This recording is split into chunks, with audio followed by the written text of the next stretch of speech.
সামান্য কিছু উপকরণ দিয়ে ঝটপট খুব সহজ পদ্ধতিতে ডিমের কারি কিন্তু বানানো যায়। আর কীভাবেই বানিয়েছি সহজ পদ্ধতিতে ডিমের কারি সেটাই শেয়ার করলাম আপনাদের কাছে। দেখুন, ডিমগুলোকে সেদ্ধ করে নিয়েছি। সেদ্ধ করে নেওয়ার পরে আমি ওগুলোকে নামিয়ে নিলাম, ঠান্ডা হওয়ার জন্য রেখে দিয়েছি সাইডে। ততক্ষণে আমি মশলা করে নিচ্ছি। মশলা নিয়েছি 2টো ছোটো সাইজের পেঁয়াজ আর 7-8টা মতো রসুনের কলি একসাথেই পেস্ট করে নিয়েছি হালকা করে। তারপর আদা আর 4টে কাঁচা লঙ্কা দিয়ে ওটাকেও পেস্ট করে রেখে নিলাম। এবার গ্যাসের উপরে একটা কড়াই বসিয়ে দিচ্ছি। তারপর দিয়ে দিচ্ছি ওপর থেকে 2 চামচ সর্ষের তেল। সর্ষের তেলটা গরম হতে হতে আমি ডিমগুলোকে একটু হালকা করে কেটে নিচ্ছি চাকু দিয়ে।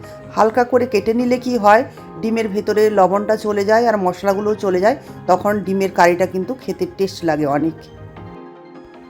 ডিমগুলো ভাজতে দিয়ে দিচ্ছি। তারপর দেখুন ওপর থেকে একটু সামান্য লবণ দিয়ে ভেজে নিচ্ছি। অল্প করেই কিন্তু ডিমগুলো ভাজতে হবে, বেশি ভেজে দিলেই ওপরের যে কোটটা থাকে ডিমের রাবারের মতো খেতে লাগে, তখন কারিটা খেতে একদম ভালো লাগে না। এবার দেখুন গরম কড়াইতে আমি আবার দিয়ে দিচ্ছি 2 টেবিল চামচ সর্ষের তেল। সর্ষের তেলটা একটু গরম হলেই ওপর থেকে দিচ্ছি শুকনো লঙ্কা, তেজপাতা, ছোটো এলাচ 3টে মতো দিচ্ছি, আর দিচ্ছি দারুচিনি কয়েক টুকরো আর লবঙ্গ।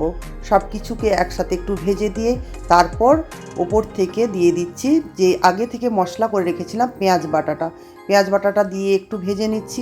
একটু লাল লাল করে ভাজা হলে তখন বাকি মশলাগুলো দেব। দেখুন পেঁয়াজগুলো ঠিক এইভাবে লাল লাল করে ভাজা হয়ে যাবে। তারপর ওপর থেকে দিচ্ছি আদা আর কাঁচা লঙ্কার বাটাটা দিয়ে দিচ্ছি। এটাকেও একটু ভালো করে ভেজে নিতে হবে। তারপর ভেজে নেওয়ার পর ওপর থেকে দিয়ে দিচ্ছি কালারের জন্য কাশ্মীরি লঙ্কার গুঁড়ো, আর দিয়ে দিচ্ছি হলুদ গুঁড়ো দিচ্ছি ছোটো চামচের 1 চামচ মতো, আর দিচ্ছি ধনে পাউডার 1 চামচ ছোটো চামচের, আর জিরে পাউডারও 1 চামচ মতো দিয়ে দিচ্ছি। সমস্ত কিছুকে ভালোভাবে কষিয়ে নিচ্ছি। একটু কষিয়ে নিয়েই আমি আগে থেকে একটা টমেটোকে, বড় সাইজের টমেটোকে পিউরি বানিয়ে রেখেছিলাম, সেই পিউরিটা দিয়ে দেব। এবার সমস্ত মশলাগুলোকে ভালো করে একটু কষিয়ে নিতে হবে। ভালো করে কষিয়ে নিতে হবে ততক্ষণ পর্যন্ত যতক্ষণ না মশলা থেকে তেল ছেড়ে বেরিয়ে যাচ্ছে।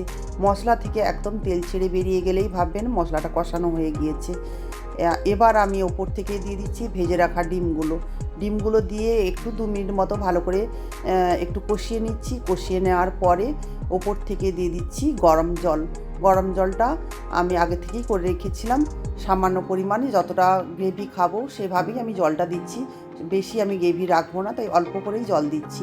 জলটা দেওয়ার পরে প্রায় 2 মিনিট মতোই এটাকে একটু ফুটতে দেবো, আর ওপর থেকে একটু সামান্য লবণ দিয়ে দিচ্ছি। লবণটা দিয়ে দেওয়ার পরে তারপর একটু ফুটে গেলেই আমি দেখুন গ্যাস থেকে নামিয়ে নিয়েছি। ডিমের কারি কিন্তু রেডি।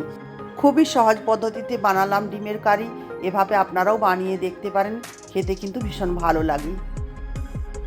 আর রেসিপিটা যদি ভালো লাগে লাইক, কমেন্ট, শেয়ার করতে ভুলবেন না যেন। যদি ইউটিউব চ্যানেল থেকে দেখে থাকেন তাহলে চ্যানেলটাকে সাবস্ক্রাইব করে দেবেন, আর ফেসবুক পেজ থেকে দেখলে পেজটাকে ফলো করে রাখবেন।